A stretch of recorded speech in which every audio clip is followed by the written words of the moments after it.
आजकल के लोग इंटरनेट पर गंदी वीडियो को देख रहे हैं और गंदी चीजों को अपने जीवन में अप्लाई भी कर रहे हैं, जो कि बिल्कुल सही नहीं है लोगों को। ये सब गंदी चीजों को करके बहुत ज्यादा खुशी मिलती है, लेकिन दोस्तों, वे लोग ये नहीं जानते हैं कि यही उसका दुख का कारण है। आजकल स्त्री हो, पुरुष हो या कोई यंग लड़का, लड़की संभोग करते टाइम वह एक दूसरे के प्राइवेट में अपने मुंह को लगाते हैं और सोचते हैं कि उन्होंने बहुत बड़ा काम कर दिया। खैर, सबकी अपनी मर्जी है, जिसे जो अच्छा लग रहा है वह कर रहे हैं।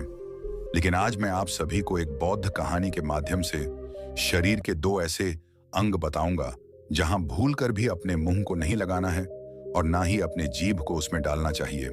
एक स्टडी के मुताबिक बौद्ध कहानी जीवन में परिवर्तन लाने का एक अच्छा और सबसे सरल उपाय है। इसलिए दोस्तों, आज के इस वीडियो को पूरा अंत तक जरूर देख लेना।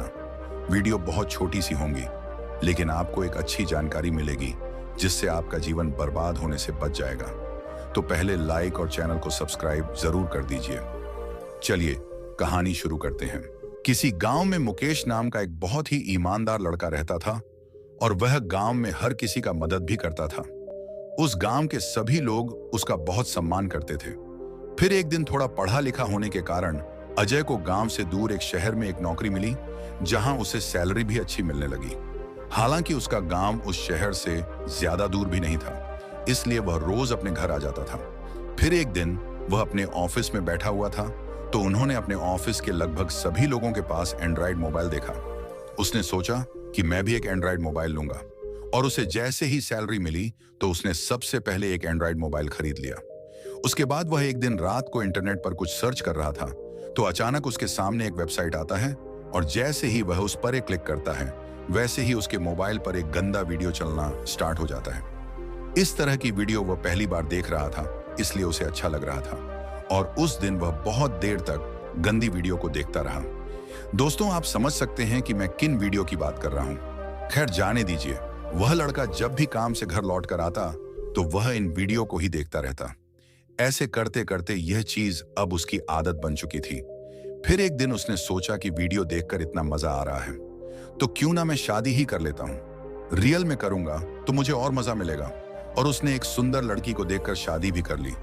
उसके बाद वह जैसा जैसा वीडियो में देखा था, उन सभी चीजों को अपने वाइफ के साथ भी करने लगा। उसे यह सब करके बहुत खुशी मिलती थी। ऐसा करते करते कुछ साल बीत गया।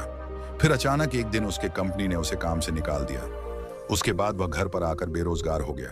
कुछ दिन बिताने के बाद वह दूसरे कंपनीज में काम मांगने के लिए जाने लगा, लेकिन उसे एक भी कंपनी ने काम पर नहीं रखा। बेरोजगार होने के कारण वह गांव में लोगों से उधार मांगना शुरू कर दिया। गांव में लोग उसका सम्मान करते थे, इसलिए कुछ लोगों ने उसका मदद भी कर दिया, परंतु उसने समय पर पैसा नहीं लौटा पाया। इसलिए जो लोग उसका सम्मान करते था, वही लोग अब उनको भला बुरा सुनाने लगे।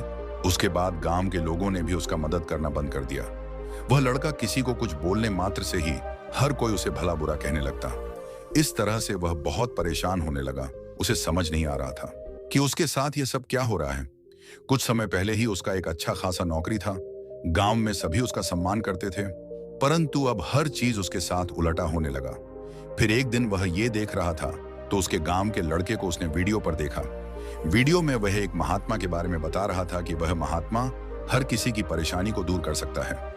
तब मुकेश देर ना करते हुए अगली सुबह उस महात्मा के पास चला गया। उसने उस महात्मा को अपनी सारी परेशानी को बताया और बोला कि हे महात्मा, मुझे इस संकट से बाहर निकालिए। मेरा जीवन तहस नहस हो चुका है। मुझे कोई उपाय बताएं जिससे मेरा सब कुछ ठीक हो सके। उस महात्मा ने उसकी हर एक बात को ध्यानपूर्वक सुना और कहा कि हे बालक, तुम अभी घर जाओ और घर जाकर अपने पत्नी से बहुत प्यार करना। जब तक तुम्हारा मन ना भर जाए तब तक तुम संभोग करना, उसके बाद मेरे पास आना। उस लड़के ने महात्मा की बात मानकर घर आया और अपने पत्नी से प्यार करने लगा। अपने पत्नी को जी भर के किस करने लगा, परंतु उसकी सबसे गंदी आदत जो थी वह यह था कि उसे अपने पत्नी के मलद्वार को चाटने में बहुत अच्छा लगता था। वह उस दिन अपने पत्नी के मलद्वार को बहुत देर तक चाटा, और वह लड़का गंदी वीडियो देखकर और एक चीज को सीखा था। वह यह था कि वह जब भी अपने पत्नी को प्यार करना शुरू करता तो अपने पत्नी के पांव को भी अपने मुंह में लेता, अपने पत्नी के पैर के उंगली को भी चूसता रहता। फिर अगली सुबह वह लड़का उस महात्मा के पास गया और प्रणाम करते हुए कहा कि महात्मा, आपके आदेश अनुसार जैसा आपने कहा था मैंने वैसा ही किया। हालांकि महात्मा कोई साधारण व्यक्ति नहीं था। उसने उसका चेहरा देखकर सब कुछ पहले ही समझ चुके थे। फिर उन्होंने उस लड़के को कहा कि तुम अपना जीभ निकालो। लड़के ने अपना जीभ निकालकर दिखाया। उसके बाद उस महात्मा ने कहा, वैसे तो तुम जैसे पापियों का शक्ल देखने मात्र से सामने वालों का दिन खराब हो जाता है, परंतु तुम मेरे पास मदद के लिए आए हो, इसलिए मैं तुम्हारा मदद जरूर करूंगा। फिर महात्मा ने कहा कि क्या तुम्हें पता है कि तुम कितने बड़े मूर्ख हो? क्या तुम्हें पता है कि तुम कितनी बड़ी गलती कर रहे हो? क्या तुम्हें यह पता है कि तुम्हारे मुंह में तुम्हारा जीभ में किन का बाश होता है? अरे मूर्ख बालक, जिस मुंह से तुम भोजन ग्रहण करते हो, जिस जीभ का इस्तेमाल करके तुम अपने वाणी को लोगों के सामने प्रकट करते हो, वही मुंह को अपने स्त्री के मलद्वार में लगाते हो। तुम वही मुंह को अपनी स्त्री के पैरों में स्पर्श कराते हो। क्या तुम्हें यह पता नहीं है कि मनुष्य के जीभ में मां सरस्वती का वास होता है? जिस भोजन को तुम खाते हो उसे तुम्हारे हिंदू धर्म में मां लक्ष्मी का स्थान प्राप्त है, और तुम अपने इस पवित्र अंग को गंदे अंग में डालते हो। तुमने तो अपने मुंह को अपवित्र कर दिया है।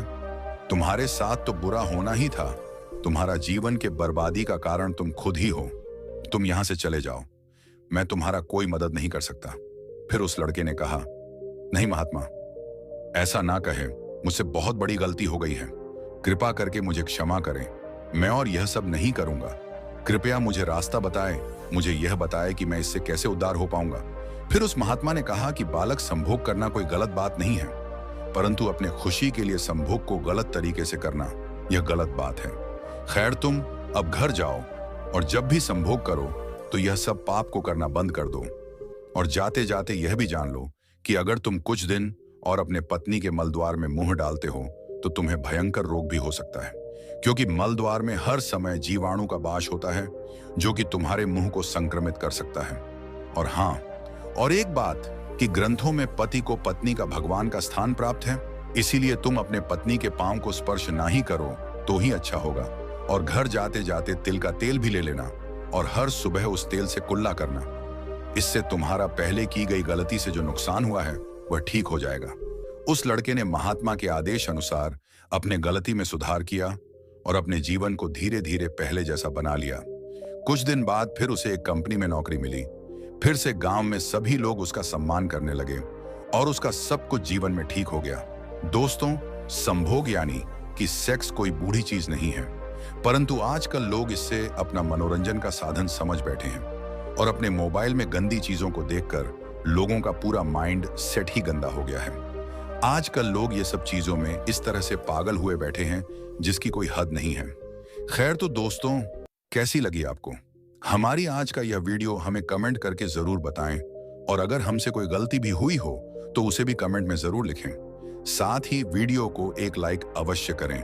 इसी के साथ आपसे विदा लेते हुए आज के इस वीडियो को हम यहीं पर समाप्त करते हैं। मैं मिलूंगा आपको फिर से एक इंस्पायरिंग कहानी के साथ।